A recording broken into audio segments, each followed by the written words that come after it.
Good evening. It is Thursday, January 5th, 2023, and coming to you from the COVID-19 positive Lonely Tree Media Studios in Yakima, Washington. This is the Best Lamm Sports Show.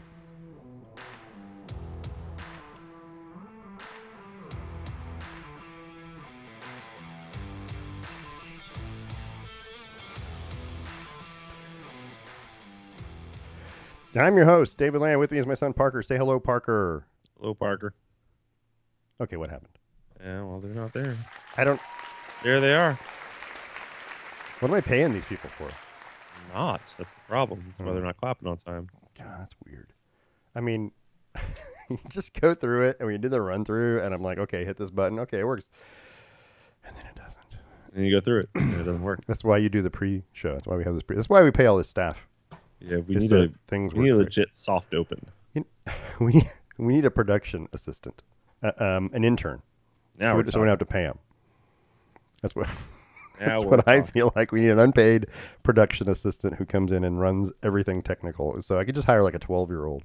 We can pay them in recommendations. Mm-hmm. Yeah. That's what most interns operate on. Right. Just get a positive. Positive review or a negative review. That really isn't going to determine whether you get the next job. Yeah. I'm just good reference. Yeah. Except I'm not really that good at reference, but whatever. We are on YouTube. We're on Twitter at Lamm Sports, on Facebook under the Best Lamm Sports Show. You can send us an email, lammsports@gmail.com, and please check out our webpage. You can find links to the past shows, and the current trivia question will be on www.lammsports.com. I want to wish everyone a Happy New Year. We've been off for a little bit. Some of that was self-imposed. A lot of that was sick. Just flat out being sick. And I'm glad we're back. Hopefully we're back for good. Anyway, hope everyone had a Merry Christmas, is enjoying a happy 2023 so far. Parker, did you make any resolutions? Yes. Yeah, but I can't say them or they won't come true. Is that a thing? I don't know. I'm not sure any of mine have ever come true, so I don't know. No, Cassie and I are doing a dry January. Dry January. But it's also going to turn where you don't take showers? It's where you shower a lot less, yes. But you can stand in the shower with a beer.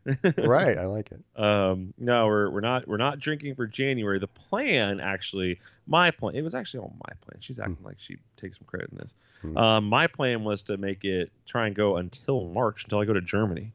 Oh. So, yeah, try and go like 3 months with no alcohol. And then when I go to Germany, go crazy at the Hofbrauhaus. Be careful. That German beer is more potent. So I know. It'll sneak up. That's why I keep telling her. I'm like, I should be prepping. And instead... You'll only need... If you haven't been drinking, you'll only need one because, number one, it's a half liter at a minimum. Might be a whole liter. I mean, but it's a half liter at a minimum, and it's usually 6 or 7 or 8% alcohol, so it's got a little bit more woo.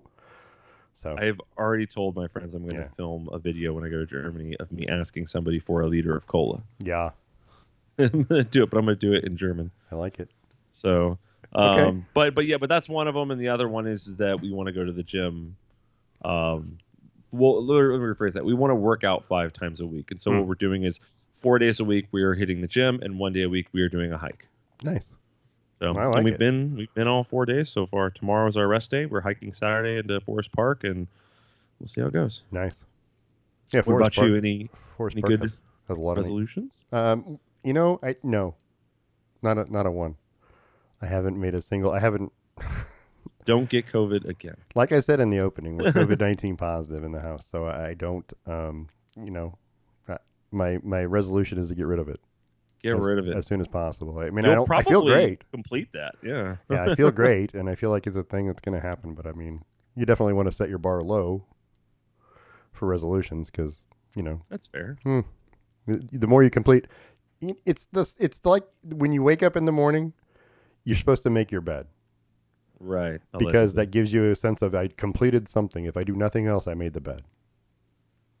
I disagree. Which is what they say, is that it gives you this sense of, hey, I just completed something. My day's off to a good start. I thought something happened. The thing you completed was that you got up when you could have just done nothing. Well, most people can't just do nothing, but I mean, yeah. I mean, I get that. But yeah, I'm telling you, I don't like making the bed. You got to do something. I feel accomplished if I just get a shower. So, woo. Sure. Lately, anyway. All right, so we got a lot of NFL to talk about. Entering the final week of the season, 3 playoff spots still up for grabs, technically. Less than last year. It is less than last year, but it seems more chaotic than last year. It does. It's kind of weird. 8 teams are competing for those 3 spots. We're going to dive into the Week 17 action. We're going to talk about it a little bit and what happened and what it means for Week 18 and everything. And we're going to talk about college football semifinals. They were high scoring. Set us up for an interesting championship matchup that I don't think anybody saw coming. I didn't, but I mean, NBA is almost halfway through the season, and so is the NHL at this point. And we're going to talk about U.S. soccer having drama, which is going to be exciting. I mean, it is what it is, but the Okay, we'll talk about it when we get there. I don't want to give it away, but I'm already built up about it. I'm already frustrated about the drama because of why there's drama. There shouldn't be, but there is, and it bothers me. Anyway, first segment.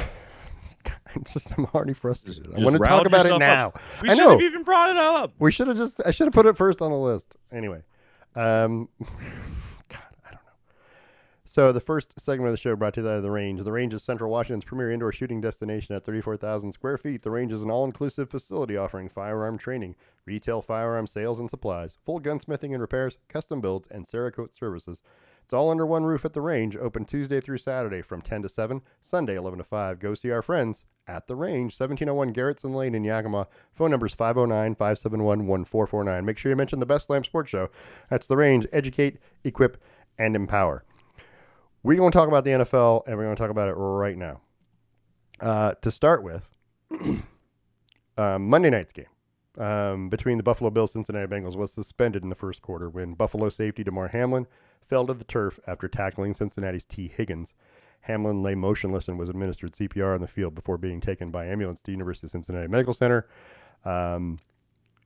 Today, some doctors released a statement this morning saying he was making remarkable progress and that there was significant neurological activity. He's actually awake. Still has a tube down his throat, but he was communicating via paper, writing on paper. And the very first thing he asked was, "Did we win?" Which says a lot about a lot of things, which we're going to talk about. The NFL says that it has no plans to play the game at this point. At least that's a statement they said today. So if that's the case, it'll be all winning percentage. They don't want to make those teams go back out on the field and relive that moment, I guess, is what the thinking is, which is fine with me. It hurts some teams more than others. Anyway, we want to just let the thoughts and prayers of the Best Lamm Sports Show going out to Damar Hamlin's family, his friends, and the entire Buffalo Bills organization. But we hope that he makes a big recovery. This is the scariest thing on a football field I've seen. And it was the scariest thing since Christian Eriksen for the Denmark team just fell down dead, basically, on the soccer pitch. That was different. He didn't get hit. His was a heart condition. I get it. But it's the same exact thing. When your heart just stops, what do you do? Nothing. Somebody's got to help you. So anyway, credit to the medical. Second scariest thing I've ever seen behind Ryan Shazier. You think so? I think Ryan Shazier's was scarier because you didn't know what was going on with Damar. It's true. You knew that they were trying to resuscitate him, trying to restart his heart, which that's obviously terrifying. But you don't know what that is going to mean when they do. Is he just going to be? They're going to kick him back up and he's going to be fine. It's like Pulp Fiction, right. Sit up and go run across the room, that type of thing. Or is it going to be more towards what it is, which I think medical people would have predicted this. But with Ryan Shazier, he was talking, but he couldn't. But the reports coming off of the sideline were saying that he's talking, but that he said he couldn't move. Yeah, he was saying he couldn't move parts of his body, and that right then you go, oh no, you don't know what's Damar Hamlin might come out of this whole thing and be fine. He might play football again in a couple weeks. He might. No. But he might play. I expect that if he's making the progress he's making, he'll probably play football again next year. The fact that he can write, that he has that sort of motor function, is incredible. It's a good sign. Yeah. But with Ryan Shazier, he could understand that he had a problem in the moment. Yeah. And it spread fast throughout the stadium and through the broadcast. So I thought that one was scarier. I think that would be scarier for him.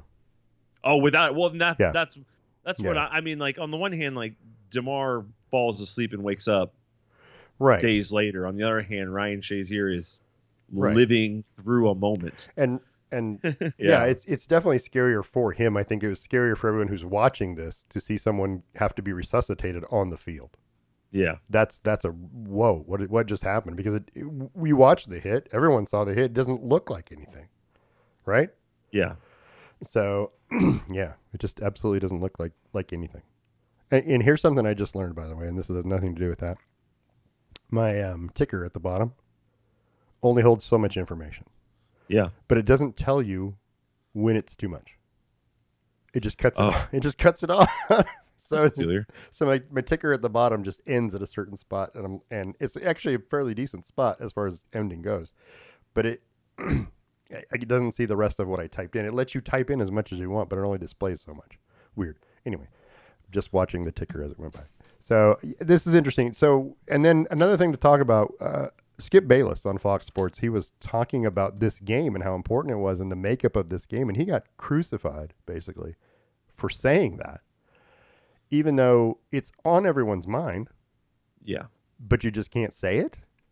No. I mean, it's just people. People are crappy, and they'll look for any reason to feel, like they're on the high road, like that they have the high ground. Any reason at all, just as a general rule, people, I think, act this way. Any reason for me to feel like I'm superior to you. And so even though Skip Bayless is saying exactly what's going through the mind of all these commenters, everybody, because if he would have just talked about DeMar Hamlin, that's what everyone's talking about. Yeah, and we don't necessarily need more refrain of that. No, like it's not bad. You should do what we did: offer condolences, say that sucks, address it a little bit, but that's one part of a big, much larger story of the year in the football season. Right. And if you watch the broadcast itself, you saw Joe Buck and Troy Aikman. It kept coming, obviously the feed's going to go to commercial and it comes back to them repeatedly. And they're basically saying, hey, we don't got anything. Yeah. We need to go back to commercial. We don't have anything to say. There's nothing we can do. There's nothing that we can commentate on. There's nothing that is, at some point you're going to start speculating. Right. And so then they threw it back to the studio to, Susie Colbert and Booger McFarland and Adam Schefter. And those people, they're saying the exact same thing. You feel for the team, you feel for the people. That's all we can do. And we're hoping that he's okay, but we don't have any information, nothing more than what everyone else has. And so, the broadcast enjoy this re-air of A League of Their Own as a standstill, right? It was just a standstill at that point, and it was just rehashing the exact same thing. Well, there's what happened, and we don't know anything. Yeah. So anyway, it's interesting, but yeah, everyone's thinking that this was at this point in the season a huge. I mean, I don't think you can underscore huge enough and underline it enough times when you write it on paper. This was a huge football game in terms of seeding, in terms of momentum for the playoffs, in terms of, putting out there that, hey, Cincinnati wins, they've got this, hey, we just beat you if we meet in the playoffs, or vice versa, right? That kind of feeling. Cincinnati was hot coming in. So I don't know. I feel like Cincinnati's the ones getting the shaft in all this because they're winning in the game when it happened. They're a hot football team, and then you had to just shut it down. So it's interesting. I don't know. Yeah, but it's the most peculiar situation I've ever seen, because even in that Ryan Shazier thing, he got taken off the field and then they finished the game. Mm-hmm. So like within 45 minutes or so of him leaving the field, the game had resumed. Right. So, well, I don't know. A little different. We hope he's all right. We hope he makes a full recovery, whether he plays football again or not. Doesn't matter, as long as he's healthy.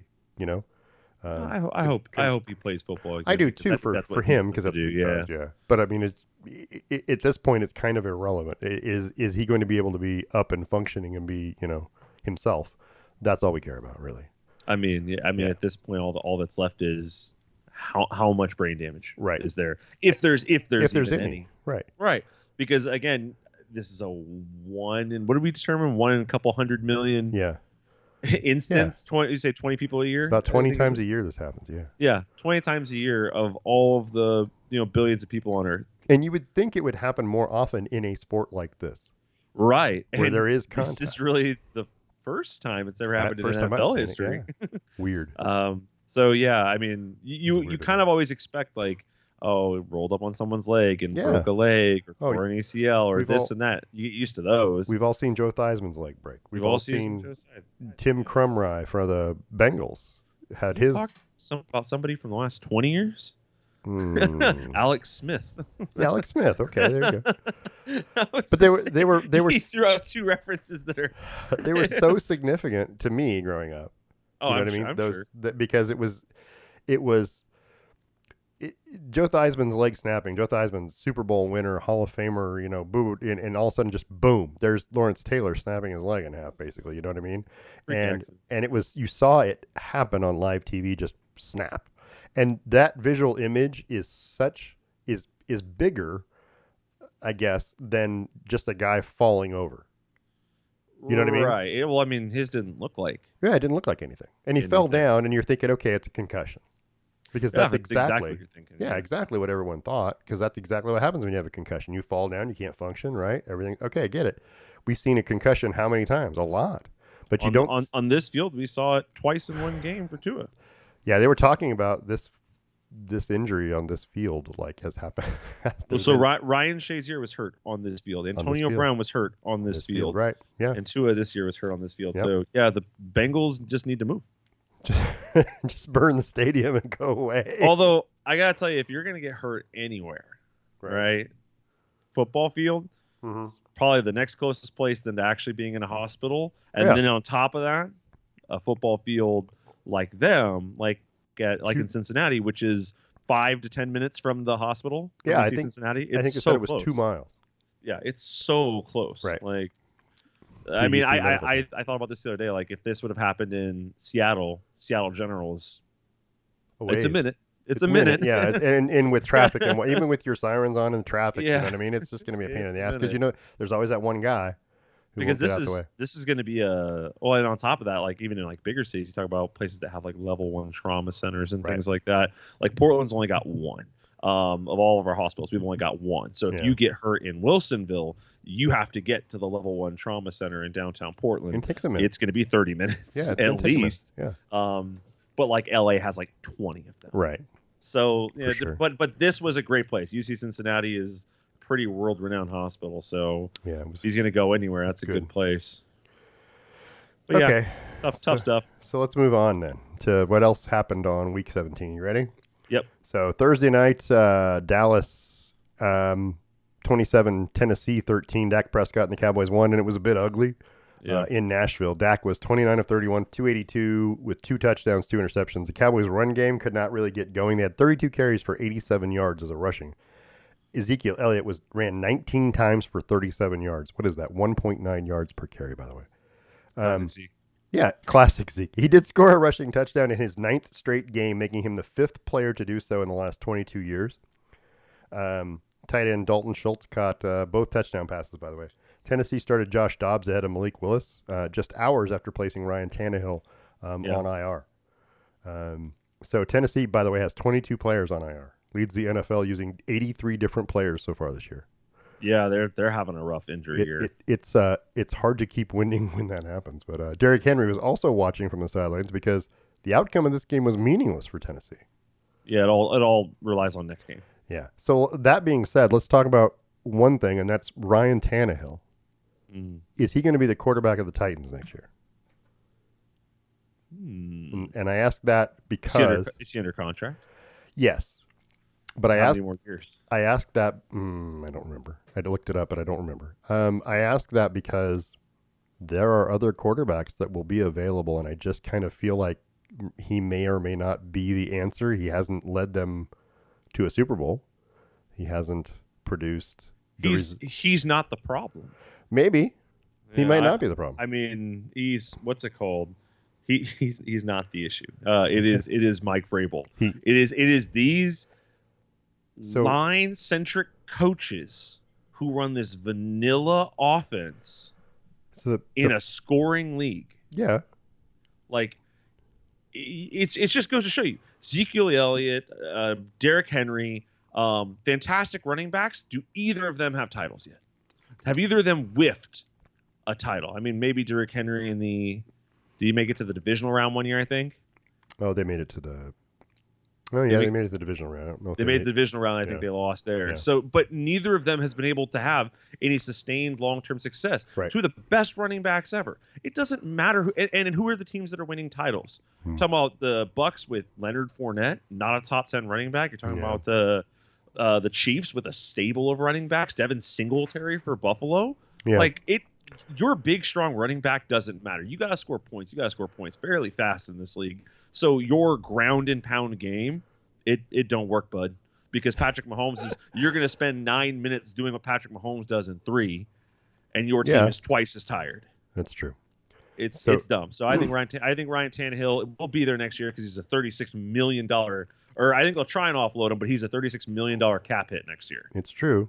And so, that's possible. You have to see if they had a chance to upgrade, would they take it? That's just the question I ask. Anyway, I think the better question is would anybody else be willing to take on Tannehill? I don't know. Yeah, I don't think so. That's true. I think he'll be on the team, but I don't know if he'll be the starter. Gotcha. Which brings us, by the way, to the trivia question, which we're going to do right now. So I mentioned just a minute ago that, you know what, I just put it over here, that, Ezekiel Elliott scored his 9th straight game with a touchdown run, right? Ninth rushing touchdown, right? Yeah. So I want to know who holds the NFL record for consecutive games with a rushing touchdown. Okay. That's the question. So, and then if you can name him, there's 3 other guys that have done it since 2000. Have scored it in 9 straight games. If you can name all of them, that's even more bonus points. But I just want to know the guy who has the most in NFL history, and he has done it in the last 20 years. So there you go. I think I know who it is because I think I remember them saying it when he broke it. But I'm gonna put it in our chat. Yeah, perfect. Do it. Anyway, that's the trivia question. We'll talk about it. Think about it. We'll talk about it at the end of the show, and we'll go back to. I think this is going to start over, but that's okay. We'll get to the right spot. But anyway, so, yeah. You ready? Yeah. Okay, so Sunday's games. Let's talk about Sunday's games. The Saints beat the Eagles somehow, 20-10. Eagles were without Jalen Hurts for a second straight game, and that meant Gardner Minshew, right? Losing his second straight start, basically, for the Eagles. Yep. And for the second straight game, they failed to wrap up the NFC East. Not to mention number 1 seed. They just couldn't even secure the division. Another kind of ugly game, 13 combined sacks, by the way, and interception for both teams. The Saints' interception was a 12-yard Marshawn Lattimore pick 6 with 5:27 remaining that sealed things for New Orleans. So 2 things I want to talk about. Number 1, how come the Saints don't have Mardi Gras uniforms once a year? And I know Mardi Gras happens whenever it happens, March, February, whatever. Yeah. I get it, but the uniform with some purple. The last game of the season, maybe. Week 18's uniform should be purple and green and gold. It would just be awesome looking. They could do whatever color they want. Anyway, I'm just asking. I mean, you gotta take that. You gotta take. I'm sure. What I can tell you is that Nike, because they're the ones who will bring up designs, have probably submitted 1 billion uniforms to them. Probably. And what I can also tell you, based on I have a friend named Berto who does he's like at the Seattle contact for Nike in terms of like what they call innovation. Yeah. And he says that stingy. NFL teams are stingy. They don't want to change. They don't. No. They'll spend them. They'll buy like a normal college football team. Will have like 4 of every person's jersey. Right. And an NFL team will have like 50. They'll spend the money. They'll buy tons of them. But they don't want to change anything. Like they're stingy, like traditional. Well, just they don't want to adjust. Auction them off or something. I hear you. They wouldn't let them put too much color on their cleats up until a year or 2 ago. I would buy one of those. I mean, if you had a Mardi Gras jersey, Just make it a jersey and make the pants black and the helmet black or something, and then just make a Mardi Gras jersey that's just purple, green, and gold. You are preaching to the choir because it would be cool. think it would be awesome, yeah, but cool. All right, anyway. I just don't. He tells me that they don't like to do new and different things. So he was on the team that had them get their color rush jerseys. Yeah, and he says that they wanted just blue. Like a full blue, and it's like, well, you guys have a full blue. He's like, well, then we're fine. Dumb. Yeah, it's like, not a color rush. Navy blue is not a color rush. People. He said gray was their secondary concession. Like, we'll fine, then we'll do a gray suit. I'm like, oh, come on. But I guess they had to work with them for many months before they were like, fine, action green, whatever. If we can't have color, we want no color. Yeah, that's great. He used to work with, not Texas. Arizona, I think. Yeah. And he said they're the same way. They have the oldest, I think, current set of uniforms. The Cardinals out there, except for your true classics like Pittsburgh, New York, Raiders. Yeah, they haven't changed their jerseys in ever. It's the same way in college, right? It's the same, like Alabama, Michigan. They don't change much. You know what I mean? There's some blue bloods that just leave it the way it is, and then there are some other people that don't. But even like Cleveland, who didn't change their jersey much. Well, Cleveland's changed it. Cleveland's got to change their colors. Come on, man. Orange and brown. What is wrong with you people? I know you're the Browns. I don't even mind the orange. Just why brown?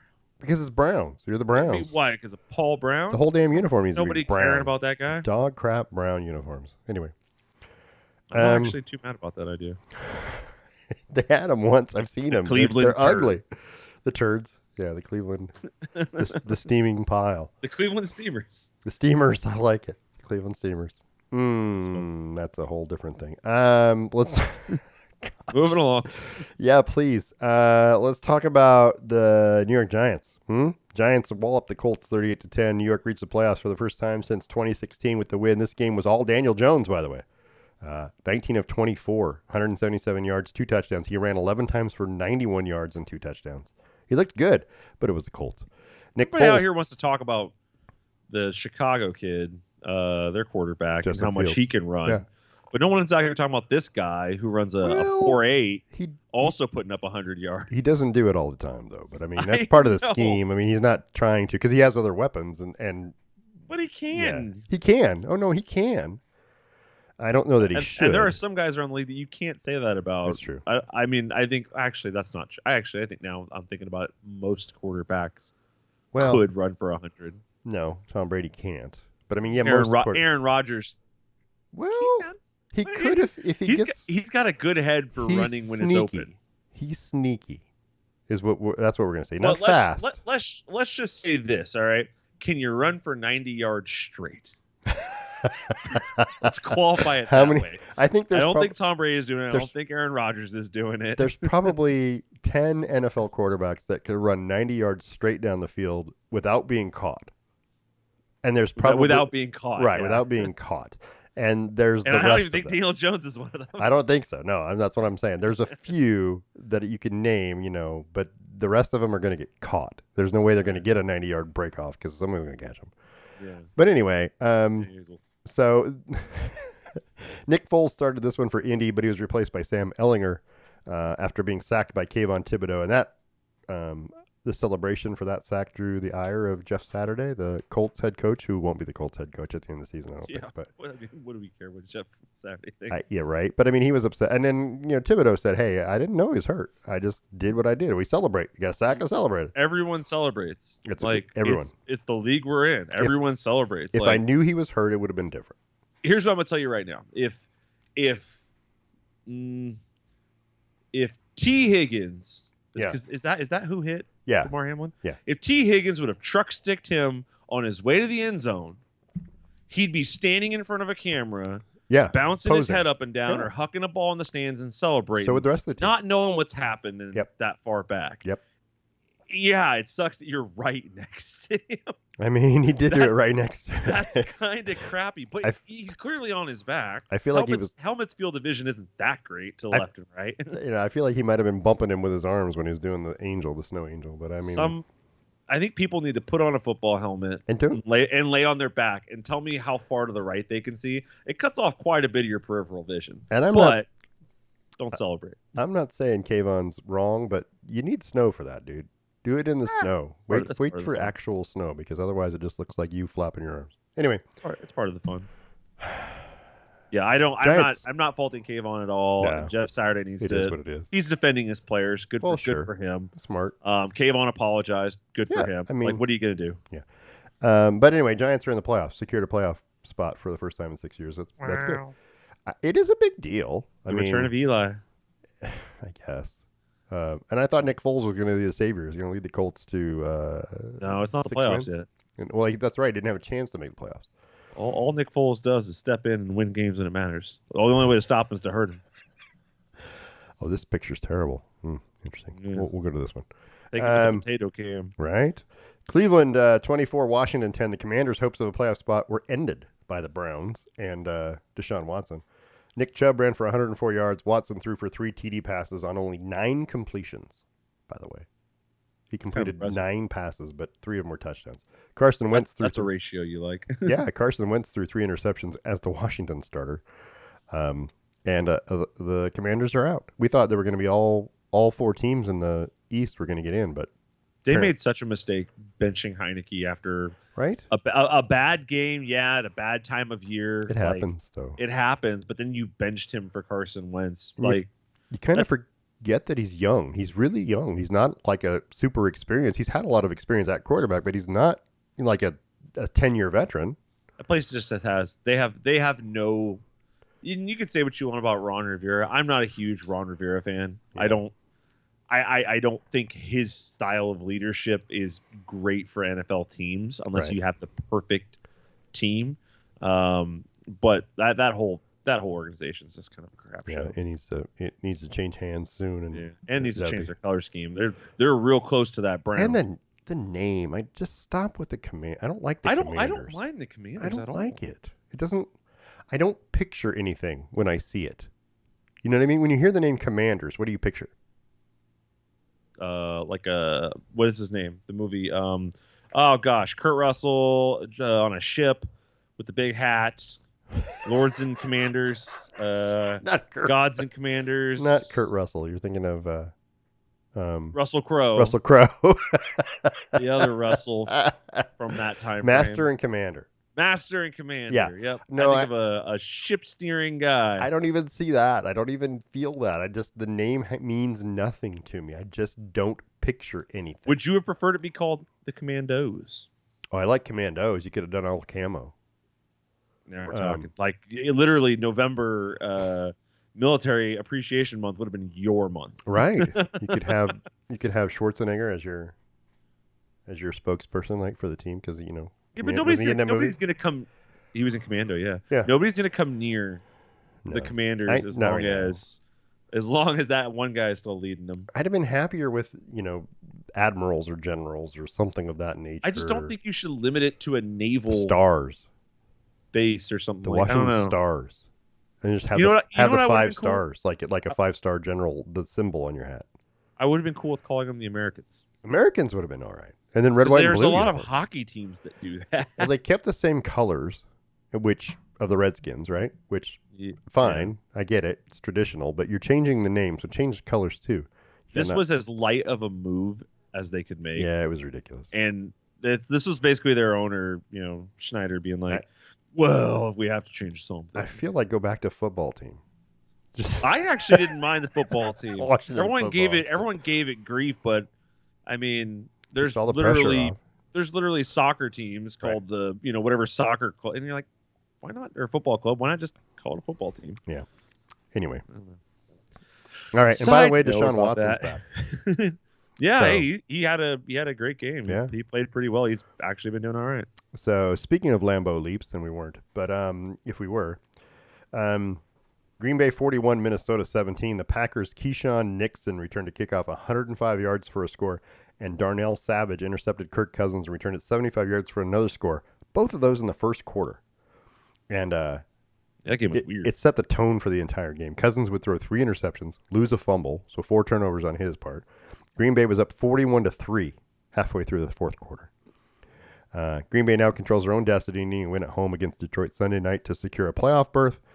For Minnesota, the loss moved them down to the 3rd seed in the playoffs with 1 game left at the Bears.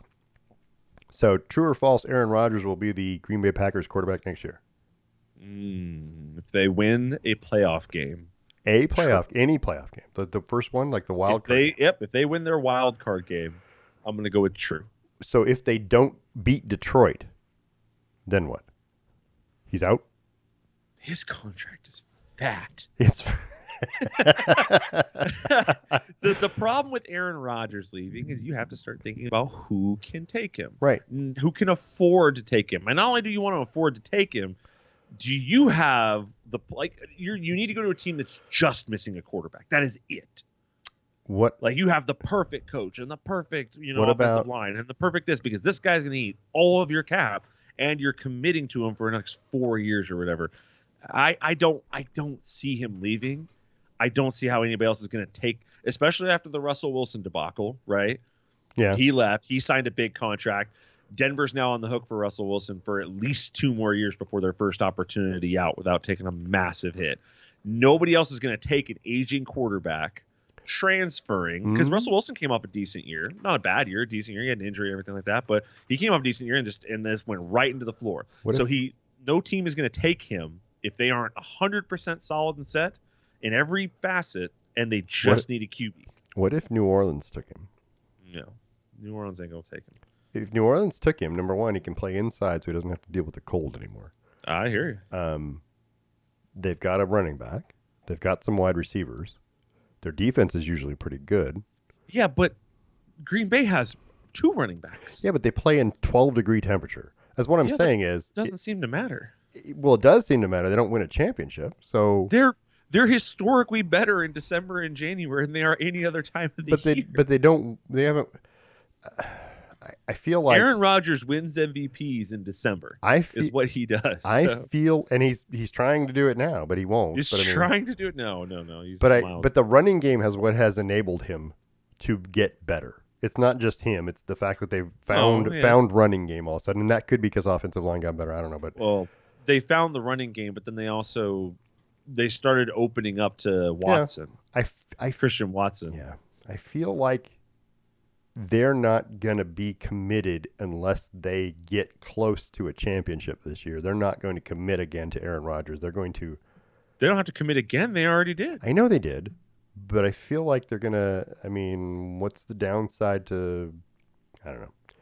If you're not, I think you're more willing to see them go out and take, give up a couple draft picks to take somebody, take a receiver or something like that, or someone. I think you're going to see that more likely than you'll see him leaving. Maybe. I don't know. He costs too much money. Yeah, okay. All right. We'll see. Lions 41, Bears 10. Speaking of Detroit and Chicago, and we really weren't, but if we were talking about Detroit. But anyway, the Lions' slim playoff hopes remain intact after blowing out the Bears. Jared Goff, 21 of 29, 255 and 3 touchdowns. Jamal Williams, 144 yards on 22 carries and 1 touchdown. Justin Fields had 104 yards rushing in the first quarter of this game. And I don't know what you did to stop that, why they stopped that, but he ended with 132. If you ran for 104 yards in the first quarter, keep doing that. Whatever it is you're doing, just keep doing that. But he only had 28 yards the rest of the game. Being fair, if you're the Lions, stop him from doing that. I suppose, but that's hard to do. Easier said than done. He was sacked 7 times. But anyway, Chicago looks like they need help at every offensive position. Just in my opinion, I feel like I don't think Justin Fields is the answer. He may not be, but it would be interesting to watch him play with a team around him. Yeah, to see if he's any good, because he can run. Yeah, we say a team around him at varying points in his career. He's young. I'll give him that. But at varying points in his career, he's had other people. He's had other pieces. He's lost those pieces. Yeah. Like last year he had Allen Robinson. Yeah, that's true. He didn't do anything with it. Not that Matt Stafford did anything with it till the back few games of this year before he got hurt either. But Stafford. I don't. The quarterback is the piece that is supposed to clearly elevate your team. It's not necessarily going to take you all the way there, but you turn a good quarterback turns a 1-win team into a 7-8 win team. Okay. And then the extra 3 or 4 games that make you playoff worthy are decided more team oriented wise. This team has not made that progress.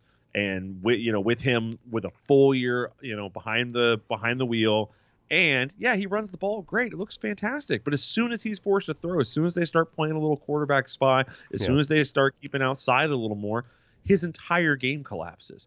And it's not like he doesn't have receivers. He's got tons of speedy little receivers. He just doesn't do anything with them. He can't. Yeah. I think the game's too fast for him in the passing game. I think he's a fantastic runner. I think that's about the extent of his skill. How do you think, and this is just me talking because I talk all the time, but this is what I do. Do you think there comes a point in Justin Fields' career where someone says to him, hey, you'd make a hell of a slot receiver? They should have already said to him if they hadn't by now. Yeah.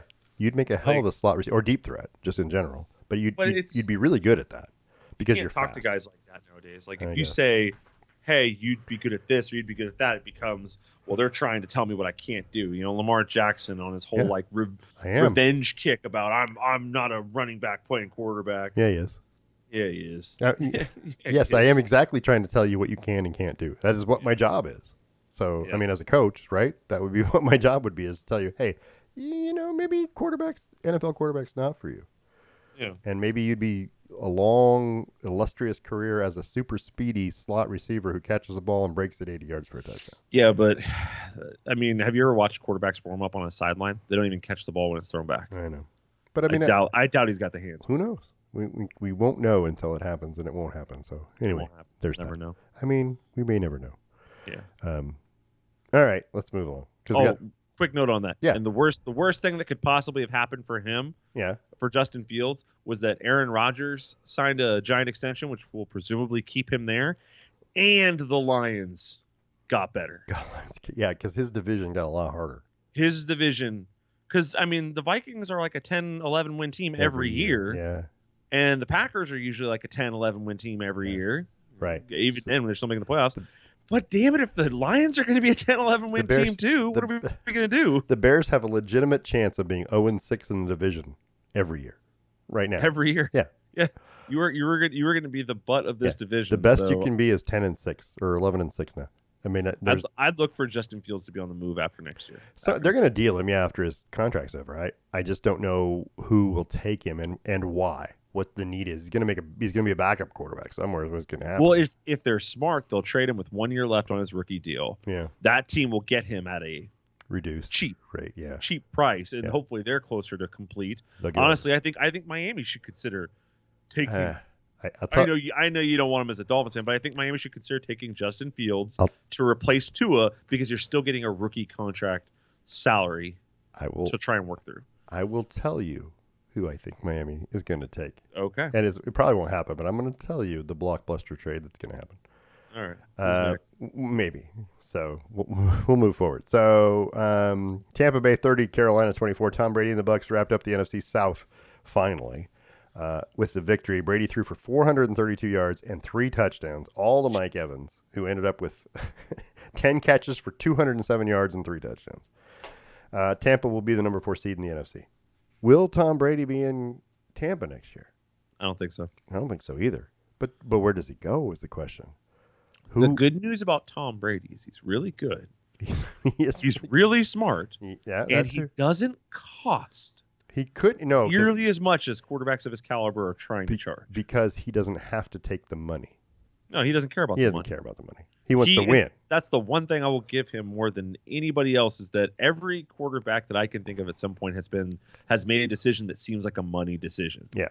And I don't think I've ever seen Tom Brady make a money decision. He's never been the highest paid player on his team, ever. He just wants to win football games. That's what he wants to win more than he wants to get paid. I admire that about him. I don't like him as a person, but I admire the fact that he wants to win football games. Yeah, that's what you're paid to do. So do it. Yeah. Talk about still loving the game, I guess. Yeah. Anyway, at age 56 or whatever. Seahawks 23, Jets 6. Seattle kept their playoff hopes alive and ended the Jets. Kenny Walker ran for 133 yards. Geno Smith did what Geno Smith does, which is be average. 18 of 29, 183 yards, 2 touchdowns. New York quarterback Mike White threw 2 interceptions, lost a fumble. Seattle needs a win against the Rams and a Green Bay loss to Detroit to secure the final playoff spot in the NFC. Huge. Yeah, if you look at the standings right now, Seattle wins the three-way tie and would be in if the playoffs started today. And I have never seen a scenario where a team that is in the playoff position next to last week and wins the final week doesn't make the playoffs. I've never seen it, but it's about to happen. So, well, I think the Rams are going to hop up and beat them. well, maybe, and that's but true. but Baker also Mayfield, woo! but also I think Green Bay is going to freeze out the Lions. This game featured Sauce Gardner and Tariq Woolen, two of the best young defensive backs in football. I mean, you couldn't ask for more in a game, but it was lackluster because I've been very wrong about Sauce Gardner. He is really good. He is a lot better than I anticipated. He is going to be really good. And DK Metcalf is great, but even with Sauce being 3 inches shorter and about 100 pounds lighter, if he's on you, you're going to have a hard time. Yeah, he defends passes. He has great positioning, and his hands are fantastic. Just, I mean, not in terms of catching, but in terms of deflecting things. He puts his hand where it needs to be to get in the way. Yeah, he's smart. And he's got enough speed to catch anybody, so it really doesn't matter. But anyway, Seattle wins anyway, but they're in a bad position because they need Green Bay to lose to Detroit. Help, yeah. So... But Seattle fans don't like Green Bay anyways. Well, that's true. That's true. Like I feel like that's a whole what was that inter touchdownception thing from a couple years ago? True or false? Geno Smith is the quarterback of the Seahawks next year. I have no clue. Right? They're going to have a top 3 pick, so they can take a quarterback. Would you take it on a quarterback, or would you? Hold on, there's more to that, which is that they have a top 3 pick, so they can take a quarterback because one of the teams ahead of them, both of the teams ahead of them actually need quarterbacks too, so they can take one. They actually have two first rounders, so they could take one there, or they could wait a little bit and try and get a quarterback with either a later first rounder or early second rounder. But if Geno's going to want to be paid before the draft. He's having a great year. He's having a good year. I mean, for efficiency wise, he's off the charts. Yeah. Every other stats wise, he's pretty average. Yeah. It's just going to show that Pete Carroll's a great coach. Well, that's probably true. He can put people in a good position to succeed. Also, Tyler Lockett can bail out anyone. Well, yeah, kind of. Yeah, Tyler Lockett had bailed out Russell Wilson for years. Now he's bailing out Geno Smith. Yeah, that's true. It doesn't hurt to have have DK Metcalf out there, and he'll bail you out on short routes because he's taller than everyone and stronger than everyone. So, but either way, he's going to want to get paid before the draft. Yeah. Because he's not going to want to sit there and watch you pick his backup. No, for sure. Or his replacement. So, because he's a free agent this year. Right. So he's like, pay me now or draft your future. But either way, I'm not sticking around to watch if you do. Would another team be willing to take a gamble on Geno as a starting quarterback? I think that yes, but I don't think it's a good idea. Okay. I think if people believe that, Geno's always been better than he seemed, I think you're kind of wanting that to be the case. This dude's been in the league for what, 6 years? Yeah. And he's in a position now where he has two of the best wide receivers you could ask for. And he's had a couple starting gigs. Yeah. Yeah. Like he's had a couple periods of starting and it's never quite. He was the starter for the Seahawks last year for 4 games. Yeah. Did not do well last year. I mean, I don't know. A team might take a chance on him. Right. I could easily see it. I could easily see a Tampa Bay who loses Tom Brady. Right. Bringing in Geno Smith or something like that because he's going to cost about the same. Because I don't think Geno Smith's going to be a max contract guy. So, but that's too tough of a situation. The Seahawks have too much leverage to keep him there or to draft him. Like whatever they want to do is whatever they want to do. I have no clue. Well, this is not the game I wanted to talk about next, but that's okay. We'll talk about it. Chargers 31, Rams 10. Justin Herbert 21 of 28 for 212 yards, 2 touchdowns. Austin Eckler had 122 yards on 10 carries with 2 touchdowns. Caught 4 passes for another 39 yards, giving him 100 catches for the year. The game marked the return of Joey Bosa. As LA gets healthier, they get more dangerous. The Chargers moved into the 5th seed in the AFC thanks to Pittsburgh, and we'll talk about Pittsburgh in a minute, but basically the Chargers just need to win on Sunday and they'll be the 5 seed. And that's great. They'll play the winner of the NFC South matchup between Tennessee and Jacksonville on the road in the first game. So there's that. I don't know. I think the Chargers getting healthy. Bosa's a big deal when he's healthy. But both Bosas are a big deal when they're healthy. And it reminds me a lot of the Watts, right? Right. When J.J. Watt is healthy, he's a big deal. When T.J. Watt is healthy, he's a big deal. But if they're not on the field, it's it's just salary being eaten up. Yeah. So both Bosas have had injuries, and Joey seems to always be hurt lately. Just seems. What do I know? Anyway, I like the Chargers' chances in the playoffs. I think that they have a good chance to move and win games. They can beat anybody offensively, and if they can get everybody back and get healthy, then they're very dangerous, especially defensively. Joey Bosa is going to add a lot to their defense, but I don't know. I still don't say that they're they have trouble stopping teams when they need to, making big stops when they need to. Their offense always seems to have to overcome something, but I don't know. But yeah, interesting. So we'll know more as we go. But I didn't really want to talk about this. Was supposed to be the San Francisco Las Vegas game, but let's see what happened. Maybe I forgot to put those pictures in here. I don't know. We're gonna move along. So Steelers 16, Ravens 13. Sunday night's game was everything you expect from Steelers and Ravens, which is defense. Basically, Najee Harris ran for 111 yards, caught a touchdown pass. Neither offense or QB looked specifically or really good. Not great anyway. Pittsburgh did run 198 yards as a team. Baltimore had a chance at the end of the game, but Tyler Huntley's pass with 20 seconds left was intercepted by Minkah Fitzpatrick, and it was a really bad pass. There was nobody that could have caught that but Minkah Fitzpatrick. It was, he was sitting there looking like, oh, you should have gone left. It was a bad pass. Steelers need to win Sunday against Cleveland and have New England lose to Buffalo and have Miami lose to the Jets in order to make the playoffs, but they're still in contention in the final week of the season. Although they're in the probably worst spot of all the playoff teams because they got to win and get 2 helps. So, right. Speaking of Lamar Jackson, and we weren't, but we are now. Here's my bombshell for you. You ready? Mm-hmm. The Miami Dolphins will trade for Lamar Jackson in the offseason. Okay. What are they trading?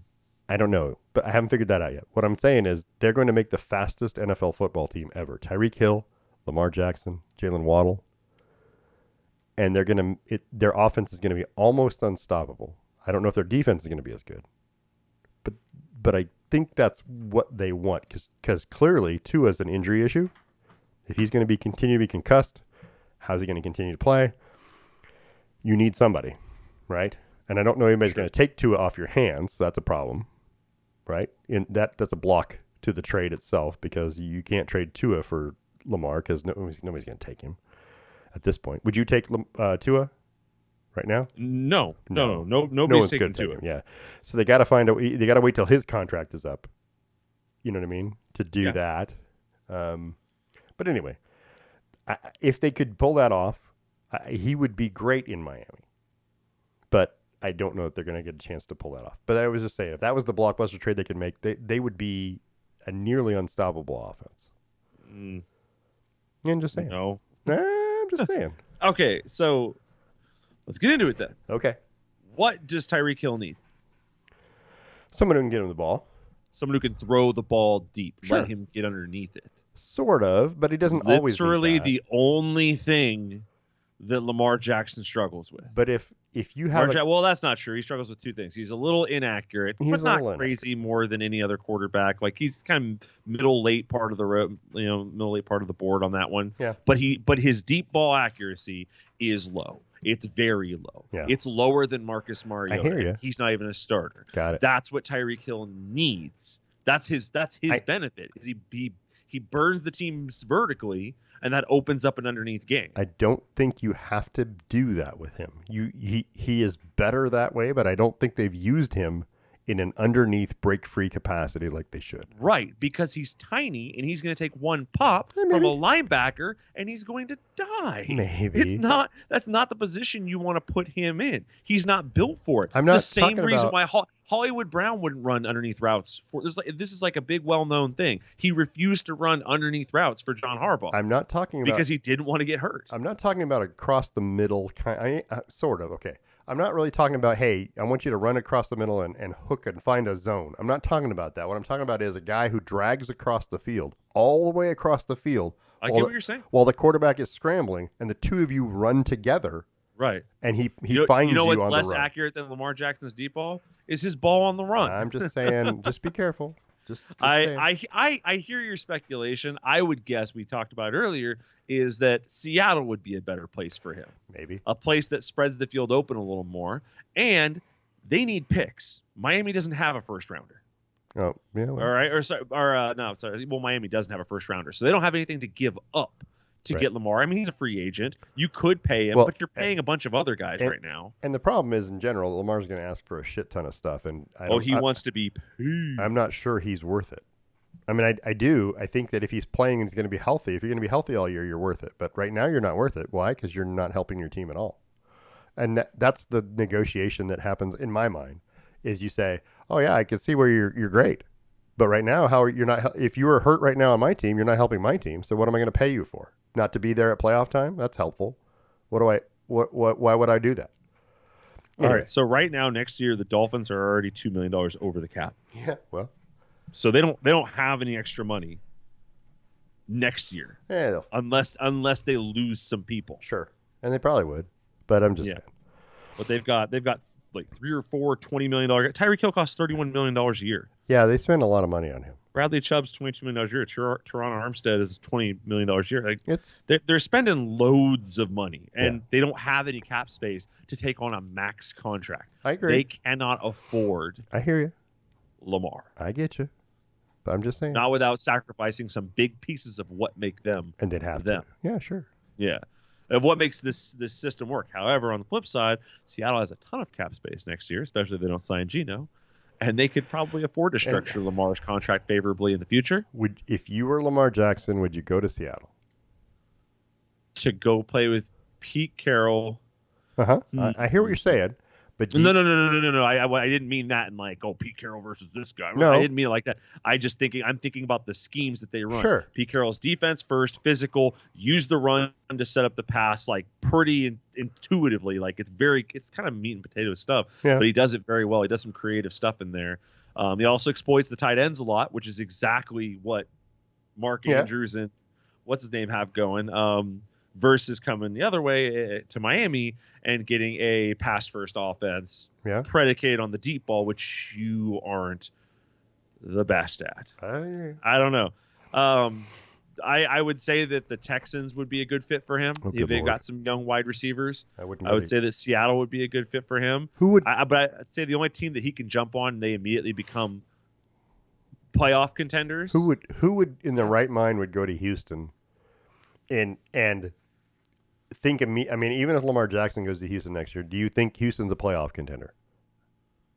I don't think that's true, but maybe. I mean, they won 2 games this year. And I know they're tanking a little bit. Lamar Jackson on this team this year was not that good. They weren't a playoff contender necessarily with Lamar Jackson starting. So but Baltimore, they're fringe anyways. But at least Baltimore has a defense. They do have a defense. Yeah. The other team that I think that should have considered it, but they screwed up, was Arizona. Arizona could have taken him in. Yeah, that's true. Also, if you're Sean McVay and the Rams, maybe you're thinking Matt Stafford's old. He's got some big injuries. We're not going to keep Baker. We're going to let him go at some point. They're going to have to, I don't know. I mean, the salary issue becomes the issue, and I get it. Especially if he's going to demand what he's demanding. Right, and he's going to demand it. I don't know if he's going to get it, but I mean, he's going to demand it because, let's be honest, Deshaun Watson screwed everything up for everybody. So, but see, that's what puts Cleveland. The Seahawks. That's what puts the Seahawks, in my opinion, in an advantageous spot. They have a decent defense. They've got really good pieces over there. Yeah. They have great wide receivers, and you have 2 first-round picks. So you pay Lamar, you bring him in, and you go draft either one offensive lineman and one more weapon, or one offensive lineman and another defensive lineman. Like you can bolster both sides of the ball pretty easily and make yourself substantially better fairly quick. Yeah, that's true. let's talk about the Denver Broncos. So, Go Coes. right, Chiefs 27, Broncos 24, with Kansas City trailing 17-13 in the fourth quarter. The Chiefs scored on a 17-yard Patrick Mahomes to Blake Bell touchdown pass, then intercepted Russell Wilson on the very next Denver offensive play, leading to the clinching touchdown. A Jerick McKinnon 3-yard pass from Mahomes to make it 27-17. Denver did drive down the field, 12 plays, 75 yards, capping it with Russell Wilson's second touchdown to cut the lead to 3, but they couldn't do anything with their last possession. Wilson was sacked on 4th and 2. Kansas City remains the number 1 seed in the AFC and just needs to win Saturday against the Raiders to clinch the bye. Not much else you need to say about this game, but I mean, no, there's a lot to be positive about. Russell Wilson looked better in this game than he has in a while. The Broncos looked better offensively in this game than they have in a while. But the Broncos over the last handful of games, so since Hackett stopped calling plays. Yeah. Right. I think it doesn't sound like it's that simple. And, you kind of have that Rams game tossed in there, but we're talking about a team that couldn't score here week after week, 17, 16, 10, 9. And then all of a sudden, 28. The Chiefs, 24. We scored 14 against the Rams. Everyone has bad games. And then 24 again. Yeah. Holy crap. All of a sudden we're averaging 22, 23 points a game. Which is better. It's all season, if we would have averaged 18, we would have been like 11 or 12-1 at one point. Like, that's how good our defense was all season. We were this close offensively to winning a ton. That's almost what makes it more of a crap show. But the fact that we played the Chiefs twice this year, and in both games it came down to single possessions, it's remarkable. But the pick that Russell Wilson threw that gave the Chiefs the go-ahead lead. Yeah. I love that Russell Wilson always seems unfazed, but there are times when he needs to chew out a receiver. Yeah. Because even on the broadcast, they were saying, like, oh, the receiver, broke off his route and stopped. Why did he stop? Right. Like, this ball went straight to where the receiver was supposed to go. Right. Yeah. And Russell Wilson will never walk over there and scream at him, but sometimes you kind of wish he freaking would. You kind of need to at some point. Yeah. That's part of that level-headedness looks like what is it? Like it's not phasing you. Like you're not. He's disinterested. Like disinterested. That's what it is. Disinterested. Yeah. It would have absolutely been a tablet throwing moment for Tom Brady. And he would have been for sure. Yeah, for sure. And he would have let somebody know. Yeah. Anyway, I don't know. We'll see. I mean, the future looks better for the Broncos. I agree. We'll see. We got to see next year. This is a tough division. We were talking earlier this season, and I was telling you the problem with this offense was that it looked stale. It looked flat. Yeah. It wasn't doing creative plays. And then all of a sudden, a different coach gets his hands on the playbook. All of a sudden, creative plays start happening. Russell Wilson starts running a little more. Holy crap, we score points. What are the freaking odds? Nobody pays me millions of dollars a year to know this stuff, and yet I still know it. Let's not get carried away. They're still 1-3 in that time. So, I mean, but it does look better. 1-3 in what time? The 4 games that since the Chiefs game, they're 1-3. Oh, yeah, But you're. I mean, we played the Chiefs twice, right? Well, yeah, that's true. 2 of them were the Chiefs, but you lost to the Rams by 51-14. Hey, it's tough. Some days be like that.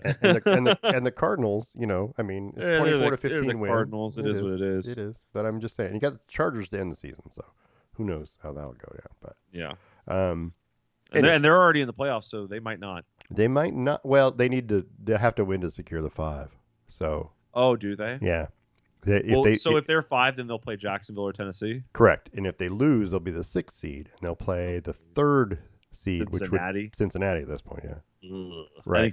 I think you want to keep the 5. Absolutely. even though your reward for winning the 5-4 matchup is to play Kansas City. The 1. Right. So I don't know if that's great, but I mean, might as well. You've beaten Kansas City. Either you make it through your first matchup and you play Kansas City, or you're the 6 and you can maybe lose to the Bengals at their field. or you beat them, and then your reward is Buffalo. Well, you don't want to play in Cincinnati because people get hurt on that field. So Yeah. anyway, there's that. All right, so let's also talk about the Patriots and the Dolphins. 23, New England 23, Miami 21. Tua still out, as he should be. And Teddy Bridgewater started this game until he was forced to leave with a throwing hand injury that put Skylar Thompson in the spotlight. That dude cannot stay healthy. Teddy Bridgewater cannot stay healthy. I know. Bridgewater threw a pick six near the end of the third quarter, and Thompson threw a pick on his first possession of the game when he came in. The next series for Miami, the very next. So after Bridgewater throws a pick six, Thompson comes in because Bridgewater's hurt, throws a pick on his series, and kind of ended everything. The Patriots stayed alive in the AFC playoff picture by beating Miami and now needs a win against Buffalo on Sunday to clinch the last AFC playoff berth. Miami needs to beat the Jets and have New England lose in order to get in. But all of that's possible, but we'll see. Well, yeah, because Buffalo's still angling for number one. One seed. Yeah, if they can win. Yeah. I don't know that they can now without playing that other game. Because percentage-wise, they'll be behind. Well, now Buffalo needs help. Yeah, now Buffalo needs help. The Chiefs to lose. But Kansas City's playing against Las Vegas, anyway, we'll talk about them in a minute. So, I don't know. Anyway, this game was, I don't know. It was lackluster to me. I know it's 23-21, but I watched the whole game and it was like, this is terrible football on both sides. Boring, yeah, it was really a boring football game. But anyway, we'll move along because we got a couple other things to talk about. But Skylar Thompson, right? I mean, come on now. Jacksonville 31, Houston 3. The Jaguars set up a play-in game by beating the Texans in Houston.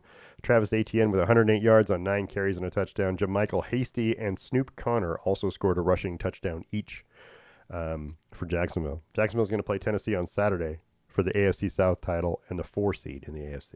Loser's going to be out. Yeah, I mean, the Jaguars have come a long ways this year. Yeah.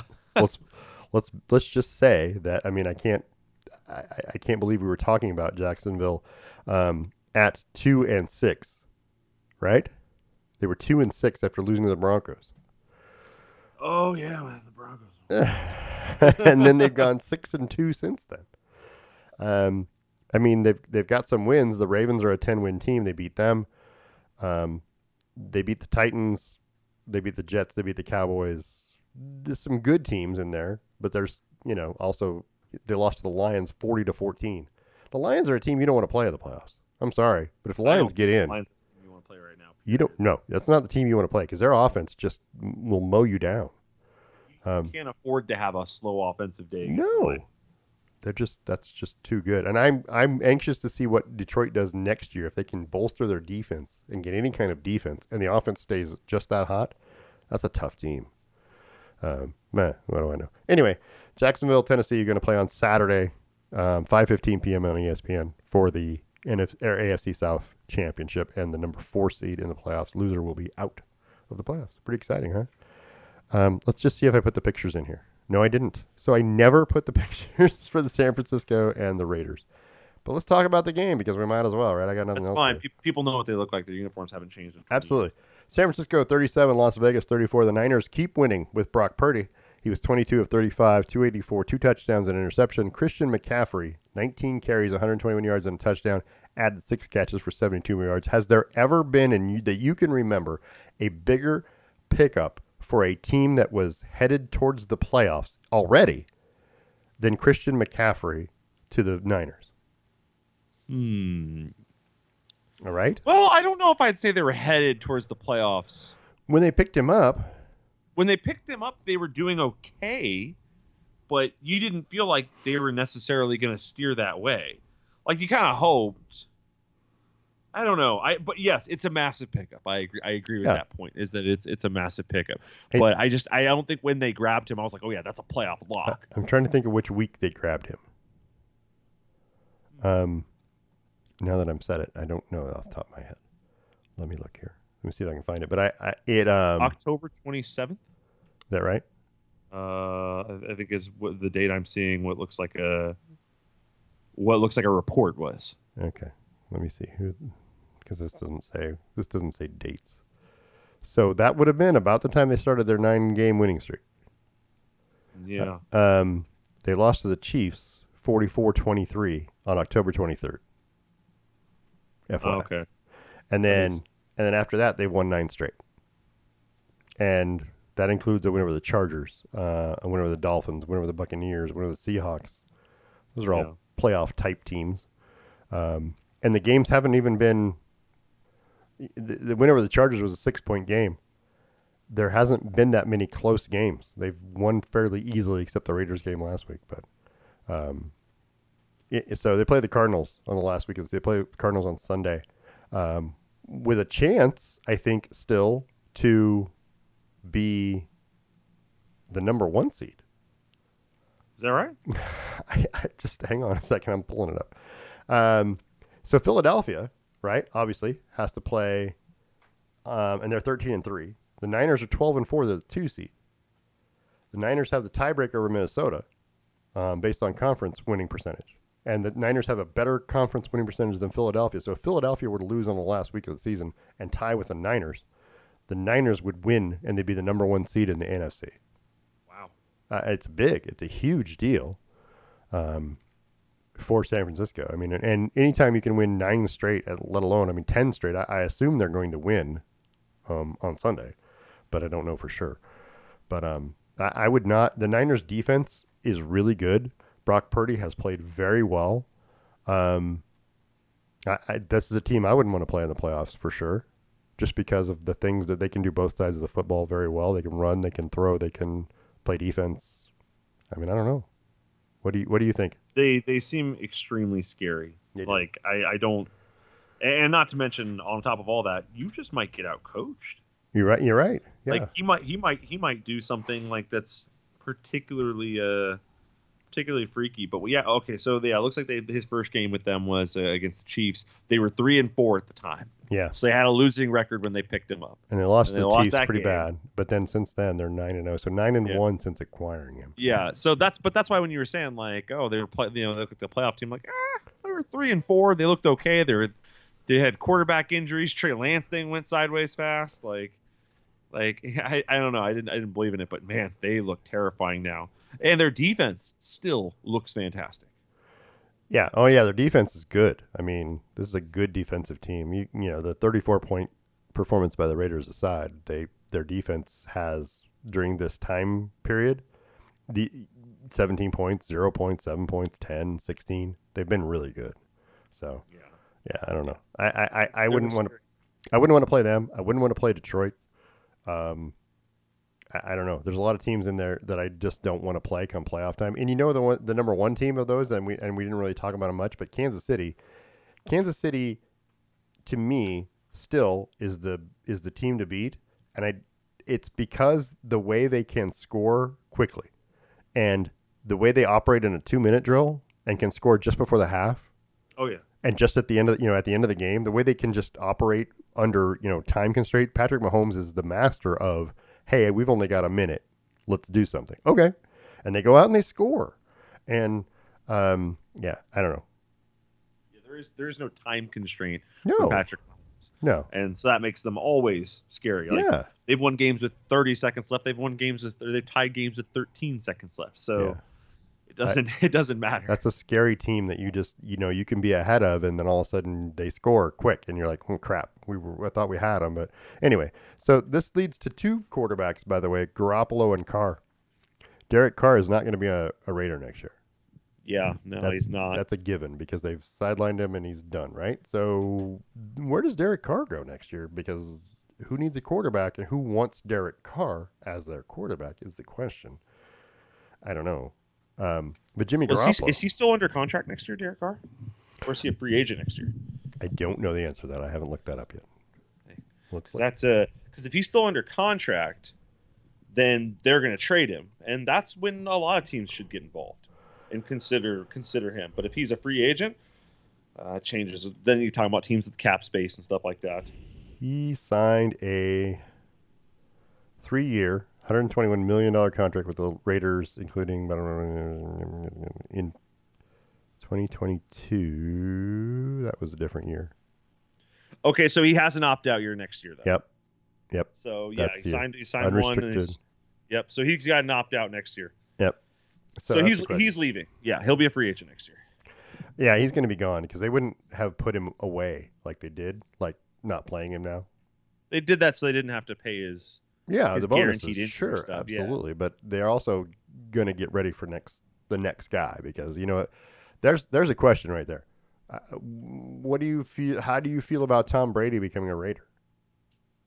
I don't feel any way about it. I mean, Tom Brady could leave. They don't have a good coach. Well, they don't necessarily, but I mean, they've got all the parts and pieces he needs. They got a good running back. They got wide receivers. They got everything that he would need to be successful. It sounds great.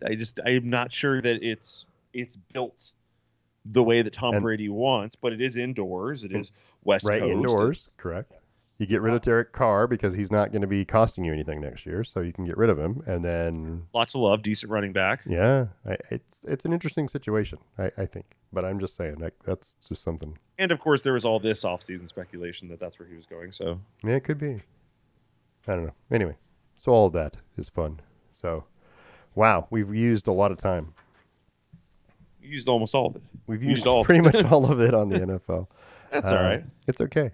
There was a lot to talk about. Next week we'll be able to streamline a little bit. Yeah, we'll be able to talk a little bit more about things next week. But there's we'll talk about all of Week 18 action, and then we'll talk about the playoffs because they'll be settled by then. I want to talk about a couple things real quick before we go, and that is that on Monday night, Klay Thompson of the Golden State Warriors scored 54 points, and no one cared because Donovan Mitchell scored 71 for Cleveland, and they beat the Bulls 145 to 134. And being fair, it took a day and a half for that to get to my timeline because of DeMar Hamlin. Right, exactly. It was all of a sudden like, oh, he did? Why a lot of stuff. Yeah, 71 points. My God. 71 points. Well, yeah, 71 points is an incredible night, and it's on the top 10 in terms of scoring, in one game. It's the most since Kobe scored 81 on Toronto in 2006. Yeah, and so anyway, it eclipsed. Luka Doncic had a 60-point triple-double just a week ago. Yeah. And all of a sudden it's like, meh. And so then what does the NBA do immediately after 71 points for Donovan Mitchell? They tested the Cavs. They PED tested the Cavs. One of your 4 random tests a year. Just random. I mean, never mind that you scored 71. This is random, quote unquote. Anyway, I just thought that was funny. It's basketball. Like, there's no way they're taking that many PEDs that are going to make them shoot better. But it's still, I mean, it's just weird that happens. It's coincidental, quote unquote. Is it, though? I don't think it is. The Blazers lost 113-106 to Minnesota last night. They're now 19-18. They play in Toronto on Sunday. Blazers currently in the 7th playoff spot, tied with Phoenix and Golden State, by the way. And they're all just about a game behind the Clippers. So there's a lot of basketball still to be played. We'll talk about that next week when we have more time. Seattle Kraken beat the Edmonton Oilers Tuesday 5-2, and they beat Toronto 5-1 tonight. The Kraken are hot, so be ready for that. They're 3rd in the Pacific Division. They're looking good. And then, yeah, I'm going to save the U.S. soccer thing for next week, just because. That's fair. I mean, yeah, we'll talk about it next week. I want you to keep being riled up about it for another week. I am already. I'm just thinking about it. I'm riled up. So let's go back to the trivia question because that's what we do, right? And we've talked about everything else. So the Stave and Stone, it's the Best Lamb Sports Show trivia question brought to you by Stave and Stone Wine Estates in Hood River. Gosh, go to Stave and Stone Wine Estates, the winery at the Vineyard, 3827 Fletcher Drive, open 7 days a week from 12 to 6 for indoor and patio dining. The downtown tasting room is open 12 to 6, Thursday through Sunday.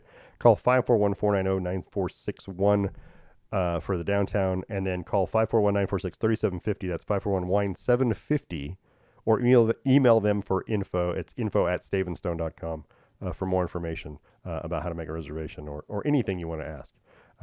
Stave & Stone's a winner of 2 gold medals in the Sunset Magazine's 2022 International Wine Competition. So they're the sponsor of the trivia question, which was, who holds the NFL record for consecutive games with a touchdown run? And you know the answer. Yeah, I did I give you the right one? Yeah. Perfect. Yeah, it's LaDainian Tomlinson. It's LaDainian Tomlinson, who had how many? Ooh. 12? 18. 18. Okay. 18 consecutive games with a touchdown for LaDainian Tomlinson between 2004 and 2005. Priest Holmes of Kansas City had 11 in 2002. Jonathan Taylor of Indianapolis had 9 last year in 2021. And Sean Alexander of Seattle had 9 in 2005. Those are the only others to have 9 straight in the last 22 years, since 2000. So there are other players on that list are other players that have done it. Just it was a long time ago. Say not recently. Yeah, not recently. Because you wanted me to be current. Well, now we're more current. I do like it when you're current, yeah. You know what? I can bring out a reference like Jay Berwanger, and people should know who that is. And nobody knows who Jay Berwanger is. They shouldn't know that. Even though he has a Heisman Trophy. Well, nobody knows that. Most people can't name the Heisman Trophy winners between like a 30-year span. Most people can't name 10. Okay, I'll go with 5. People can name 5. People that are sports people could probably name between 5 and 10 Heisman Trophy winners. I think I could name 20. You think you could name 20 Heisman Trophy winners? Yeah. Okay, this is for. I don't want to give you a chance to research it either. Let's do it right now. All right. Hold on. Let me pull up the list because this is the Parker Minute, so we're gonna waste that on this because this is important. This is a good one. Clearly, it's important. Yeah. You think and Jay Berwanger doesn't count now. You don't get that one. Oh, Jay Berwanger doesn't. Yeah, you can't get that one. Sorry. Okay, so I'm only gonna get 19. You think you can name 20 Heisman Trophy? I can name 20. All right. Why don't you? Let's go. Okay. What do you got? Tua. Hold on. Let me get to the current guys because that's where we need to be. Oddly enough. Wait, did Tua not win one? Tua did not win one. So there you go. So it was over. Sorry. Well, no, hold on. All right. The question was, could I get 20 consecutively or could I get 20 in a row? Okay, so Tua didn't win one. 20. How many guesses do you get, though? That's the question. I'm not going to do that many wrong. The problem is there's this whole confluence of Tua and Jalen Hurts, right, and Kyler Murray, and all these Alabama, Oklahoma quarterback circles. But Jalen and Kyler both won them. Kyler won one. Jalen never won it. Jalen Hurts did not win one either. God dang it! So you got 1 out of 3 so far. Okay.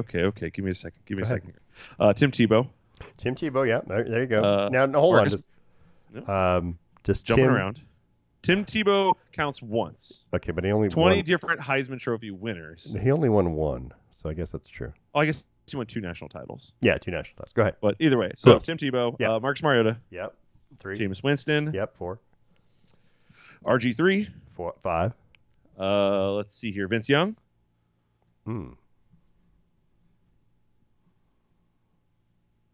Did Vince Young not win a Heisman? No, he didn't win the Heisman that year. Vince Young did not win the Heisman. See? It's harder than you think it is. He didn't win a Heisman that year? He did not win the Heisman. Did Crouch win it that year? No, when they won the national championship, that was either Reggie Bush or Matt Leinart. Well, you just gave me 2, but yeah, but I'm just saying. We will count those 2. But Reggie Bush doesn't count anyway because it's vacated. That's true. Crouch won 1. Yeah, Eric Crouch, 2001. That's a long time ago, but yeah. Eric Crouch won 1. Yeah, all right, let's go with the DB from Michigan. What's his name? Oh my gosh. The moment I start thinking about it, I don't know it. Woodson. Charles Woodson, yeah. The moment you start thinking about the people, you're like, I have no clue who that was. I sound like an idiot now. Mark Ingram, did he win 1? Mark Ingram. Yeah. Mark Ingram won 1. Nice. Okay. He won 1. Oh my God. Who won it? 2009. This year? That's 8. You need 12 more. Hold on, settle down. Let's all take it easy. Let's all relax. 12 more. We talked about a bunch of them today on the show. And we did? Yeah, we did. Like NFL players? Right. Well, at least I'm looking at 2, 3. Well, we didn't really talk about him. I guess that doesn't count. Oh my goodness. Okay. Current NFL players. Who won it this year? Did Bryce Young win it this year? No. Bryce Young won it last year, so I'll give you credit for that one. Okay, we'll take Bryce Young. Who the hell won it this year? Right. Because there was Bryce Young, Dugan, and the guy who won. The guy who won, yeah. That's right. was the other invitee. Yeah. And I'm not helping you with that one. And everyone was like, right. This guy. This guy. Jesus. All right. We can do this. All right, who was the 2020, the COVID year. Mm-hmm. Hmm. This is not as easy. Like I said, what did I just say? I said sports No, guys. give Hold on. me 1 second. I'm in my head. I'm rolling through it. I know, but what I said was sports people who know Oh, sports. Caleb Williams. Right, that's who won this year. The Oh, people my who know frickin' sports God. would I be think I able to know. tell you 5 to 10, and you just named 10. All right. Joe Burrow.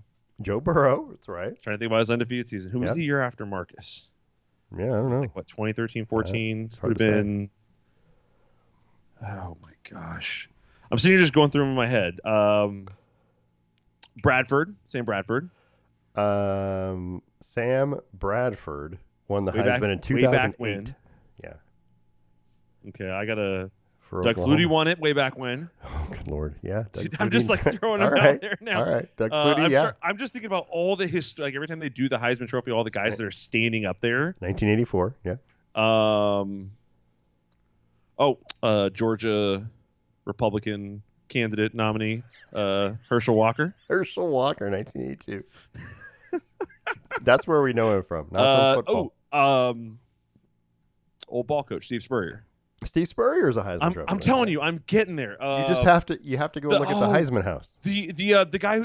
Dude, it's in my head. Right. Did I say Johnny Manziel? I did say Johnny. You didn't. You didn't. I didn't. No. Oh, Johnny Manziel. There you go. I'm picturing the Heisman house. Derrick Henry. Derrick Henry, right? There you go. Boom. Oh my That's gosh, the one who won it after Marcus, by the way. We were asking about. 2015 was Derrick Henry. Yeah. Yeah. Oh, Devontae Smith. He just won. Devontae a couple Smith. Years yeah, ago. 2020, the COVID year. Lamar Jackson. Lamar Jackson. I'm picturing all. They're these starting to people come from now. All yeah. the commercials. You're starting to hit your stride now.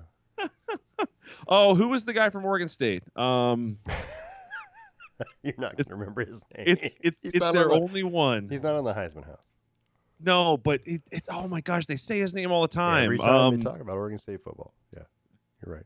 Vin Baker? Baker? Terry Baker. Terry Baker. Yeah. Did I get a half point for that?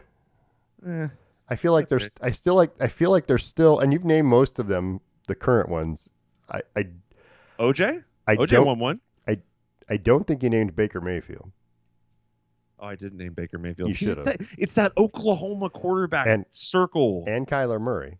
But I think I said okay. Kyler Murray. Yeah. So then the ones you should have named by now. I mean, you're at 21 anyway. You're at 20 anyway. But Cam Newton. Oh my God. Right? You forgot Cam Newton. That's so obvious. Right? And then of course I named Reggie Bush and Matt Leinart. So then you have to go old school. Yeah. Carson Palmer. Ooh, from Carson USC. Palmer. How about him? Ron Ricky Dane. Williams. Ricky Williams. Ron Dane. Yep. Eddie George.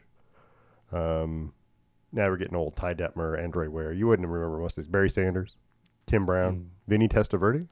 Yeah, I remember Barry Sanders. Bo Jackson. Bo Jackson. There's a building like 400 yards from me named after him. Marcus Allen, Earl Campbell, Tony Dorsett. There's one that is, and this would be like the final one is that there's one that's named after. There's an award named after one of them, not a Heisman award, but there's one of them has an award like a running back.